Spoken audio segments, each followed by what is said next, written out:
बिना किसी बनावट श्रृंगार के उसके चेहरे पर आकर्षण होता है, देखते ही हृदय लुभायमान हो जाता है। ऐसा माधुर्य होता है भक्तों का, क्योंकि माधुर्य सिंधु प्रभु का चिंतन होता है। जो भगवान के आश्रित है उसे भय की तो कोई गुंजाइश ही नहीं है, कोई गुंजाइश नहीं। क्यों? क्योंकि वो भगवान सर्वशक्तिमान उसकी रक्षा में रहते हैं। बहुत छोटा सा प्रसंग है। एक नीलांबर दास नाम के महान भक्त हुए हैं। जन साधारण गृहस्थ की तरह जीवन व्यतीत करते थे। एक दिन उनको सत्संग सुनने को मिला। सत्संग में जब जैसे यही सब सार बातें, तो उनको लगा कि अभी तक तो हम अपने को पूर्ण मान रहे थे कि हमारे पास रुपया है, पत्नी है, पुत्र है, घर है, सब मौज मस्ती है, लेकिन ये सब छूट जाएगी मरने के बाद, फिर मेरे पास क्या रहेगा? सत्संग यही अंदर आपके विवेक डालता है। बड़ा पश्चाताप उनके हृदय में हुआ।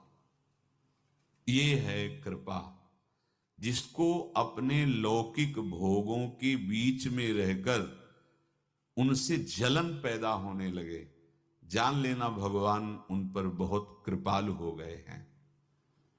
उनके हृदय में प्रार्थना जागृत हुई, प्रभु कोई साधन भजन नहीं जानता, अभी तक तो गृहस्थी के भोगों में और भोगों के संग्रह में मुझे ऐसा लगता रहा कि मैं पूर्ण हूं।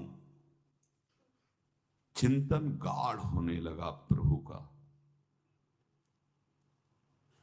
सत्संग जहां हुआ था वहां भगवान जगन्नाथ जी की चर्चा, जो प्रेम विभल हुए थे ब्रज लीला में, सुन करके, ब्रज लीला का भाव सुनकर श्री सुभद्रा जी, बलराम जी और लालजू, वो प्रेम विगलित रूप, तो जो हम सुनते हैं वही हमारा अनुराग होता है।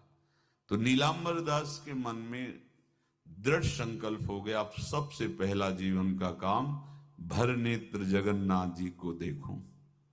जगन्नाथा स्वामी नयन पथगामी भवत में एकांत में बैठ के बहुत रोना आया कि प्रभु बहुत दूर हो, ये उत्तर प्रांत की बात है और आप बहुत दूर हो, कैसे? मुझे सामर्थ्य दो कि मैं इस ग्रह रूपी बेड़ियों को तोड़कर निकल पड़ूं, मोह रूपी हथकड़ियों को तोड़कर निकल पड़ूं। ऐसा ही हुआ। जब कोई सच्ची चाह हृदय में प्रकट कर लेता है तो मंजिल दूर नहीं लगती, चाहे जितना दूर हो। कुछ अर्थ लिया